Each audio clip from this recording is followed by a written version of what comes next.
तो coulomb law, force is directly proportional to a product of the charge, force is inversely proportional to square of the distance, and force is inversely proportional to relative force. अब इस पे कैसे type of MCQs आ सकते हैं?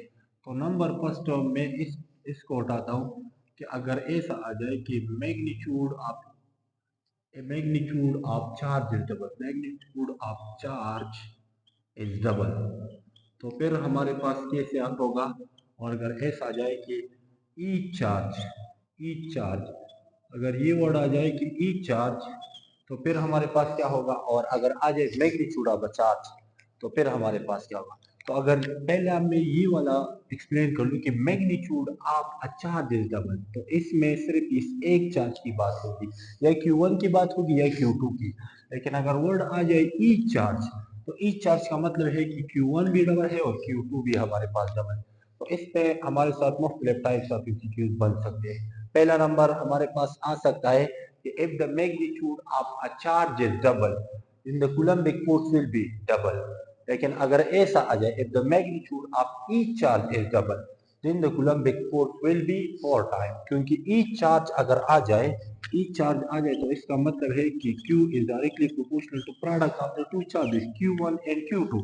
अब each charge आया है तो each charge का मतलब ये है कि ये भी डबल है और ये भी डबल है और दोनों प्रोडक्ट में है। तो इसका मतलब क्या है कि इसके प्रोडक्ट से हमारे पास 4 टाइम्स 4 मल्टीप्लीकेशन में आता है। इसका मतलब ये है कि new force is 4 time of the पुराना फोर्स। लेकिन अगर ये आ जाए, अगर ऐसा आ जाए कि if the magnitude of a charge is double, तो इसका मतलब ये है कि Q is directly proportional to Q1 Q2। A charge आ जाए तो इसमें सिर्फ सिंगल चार्ज की बात होगी, तो इसका मतलब है कि 2। इसका मतलब ये है कि new force is 2 time of the old force. तो एक हमारे पास इसमें ये याद रखना है कि coulombic force is directly proportional to the product of the two charges. If the magnitude of a charge is double, it means कि single charge की बात होगी। लेकिन अगर आ जाए each charge, तो इसका मतलब है कि दोनों चार्ज की बात होगी। This is point number 1। Point number 2 इसमें क्या है? ऐसा क्वेश्चन भी बन सकता है कि फॉर एग्जांपल हमारे पास है दो चार्जेस, एक हमारे पास है 5 माइक्रोकूलम और दूसरा हमारे पास है 8 माइक्रोकूलम। तो अगर हम इसमें देख ले तो इस दोनों का प्रोडक्ट हमारे पास क्या आता है? एक Q1 है हमारे पास 5 माइक्रोकूलम एंड Q2 है हमारे पास 8 माइक्रोकूलम। तो अगर हम इसका प्रोडक्ट निकालें तो Q1 Q2 का प्रोडक्ट हमारे पास आता है 5 multiplied by 8 which is equal to 40। अब अगर मैं ऐसा क्वेश्चन बनाऊं कि इफ द मैग्नीट्यूड, अगर हम इन दोनों को कुछ चार्ज ऐड कर ले, कितना चार्ज में ऐड करना चाहता हूँ? फॉर एग्जाम्पल मैं कहता हूँ कि इसको हमने 3 माइक्रोकूलम चार्ज ऐड किया, तो जब हम 3 माइक्रोकूलम चार्ज ऐड करेंगे तो इससे बन जाएगा 2 माइक्रोकूलम, और इसको हमने ऐड किया -3 microcoulomb. if -3 microcoulomb charge is added to each charge, अगर हम इसको भी -3 कूलम चार्ज दें और इसको भी -3 कूलम चार्ज, तो फिर न्यू फोर्स हमारे पास क्या होगा? तो जब हम इसको -3 कूलम चार्ज देंगे तो इसका मतलब ये है कि इससे हमारे पास बन जाएगा 2 माइक्रोकूलम, और इससे हमारे पास बन जाएगा 8, और -3 तो इससे बन जाएगा 5 माइक्रोकूलम। अब अगर हम अभी इसका प्रोडक्ट देख ले तो प्रोडक्ट हमारे पास आता है Q1 Q2, तो प्रोडक्ट हमारे पास आता है 2 multiplied by 5 which is equal to 10। तो initially before giving negative charge -3 coulomb, the product was 40, but after giving the charge the product become 10। तो प्रोडक्ट कितना डिक्रीज हुआ? हम कहते हैं कि प्रोडक्ट हमारे पास 40 से आ गया 10 पे, प्रोडक्ट 40 से आ गया 10 पे, तो हम कहते हैं जितना प्रोडक्ट हमारे पास डिक्रीज हुआ तो हम कहते हैं उतना फोर्स हमारे पास डिक्रीज होगा। तो पहले प्रोडक्ट है 40, अब प्रोडक्ट है हमारे पास 10। It means product decreases 4 time, product decreases 4 time, it means कि द न्यू फोर्स, इस केस में हमारे पास new force if new force is 4 times decrease by the old force। और हम अगर परसेंटेज की बात कर ले तो इसका मतलब है 25% हमारे पास हो जाएगा with respect to old force. और अगर मैं चेंज इन फोर्स की बात करूं कि कितना चेंज आ गया, तो चेंज हमारे पास है इनिशियली 100%, अब 25% है, तो चेंज हमारे पास आ गया 75%। तो पहला हमारे पास ये कंसेप्ट हो गया।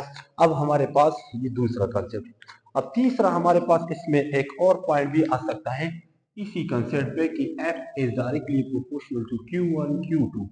इस पे हमारे पास एक तीसरा टाइप ऑफ एमसीक्यूज भी बन सकता है। वो तीसरा टाइप ऑफ एमसीक्यूज हमारे साथ क्या है कि अगर मैं कह दूं एक क्यू चार्ज है हमारे साथ और ये हमने डिवाइड किया दो हिस्सों में। एक क्यू चार्ज है और इसको हमने डिवाइड किया है दो हिस्सों में। तो एक को मैं कहता हूँ कि for example capital Q minus Q हो गया और एक हमारे पास हो गया स्मॉल क्यू। एक क्यू चार्ज है फॉर एग्जाम्पल, मैं स्पेसिफिकली अगर इसकी बात कर लूँ तो मैं कहता हूँ 10 कूलम चार्ज है हमारे साथ। 10 कूलम चार्ज है हमारे साथ। अब अगर मैं इस 10 को डिवाइड कर लूँ तो हमारे पास एक सिचुएशन ये भी आ सकता है कि इस 10 को अगर आप डिवाइड करते हैं तो ये इक्वल अनइक्वल पार्ट में डिवाइड करते हैं या इक्वल पार्ट में। तो एक तो मैं कहता हूँ अनइक्वल पार्ट्स और दूसरा हमारे पास है इक्वल पार्ट्स। तो डिपेंड करता है कि प्रोडक्ट हमारे पास फोर्स मैक्सिमम कब होगा। अगर हम एक चार्ज को डिवाइड कर ले दो हिस्सों में तो इनके दरमियान जो फोर्स है वो फोर्स मैक्सिमम हमारे पास कब होगा, क्वेश्चन ये है। तो 10 कूलम चार्ज है, अगर मैं इसको अनइक्वल हिस्सों में डिवाइड कर सकता तो एक 9 हो गया, एक 1 और दूसरा 9, तो प्रोडक्ट हमारे पास 9 आए। अगर मैं कह दूं एक 8 हो गया दूसरा 2 तो हमारे पास प्रोडक्ट बनेगा 16। अगर मैं कह दूं 3 और 7 में मैं डिवाइड करता हूँ तो प्रोडक्ट बनता है 21। इसी तरह अगर मैं 4 और 6 में डिवाइड कर लूँ तो इससे प्रोडक्ट बनता है 24। इसी तरह तो ये हमारे पास चार पार्ट हो गए। एक ये Q1 हो गया, दिस वन इज Q2।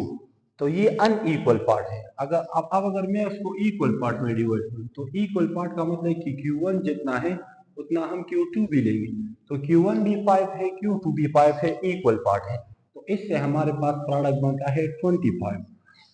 तो अगर हम एक चार्ज को डिवाइड करें अनइक्वल पार्ट में तो इसका प्रोडक्ट हमारे पास कम आ रहा है, और अगर हम इक्वल पार्ट में डिवाइड कर ले तो इस सिचुएशन में प्रोडक्ट हमारे पास मैक्सिमम आता है। और हम कहते हैं कि force is directly proportional to product of the two charges.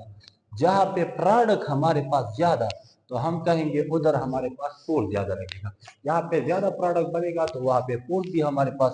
तो मैं कह सकता हूँ, मैं ये लिख सकता हूँ कि जब हम एक चार्ज को दो पार्ट में डिवाइड करें तो फोर्स मैक्सिमम कब होगा, जब हम इसको दो इक्वल पार्ट में डिवाइड करें। क्योंकि मैंने यहाँ पे एग्जांपल लिया है कि 10 कूलम है तो 10 को मैं अगर 5 पार्ट में डिवाइड करूँ तो इस सिचुएशन में फोर्स हमारे पास मैक्सिमम आएगा। लेकिन जब अनइक्वल पार्ट है तो हमारे पास मैक्सिमम जो प्रोडक्ट बनेगा अनइक्वल में इस केस में तो वो 24 है।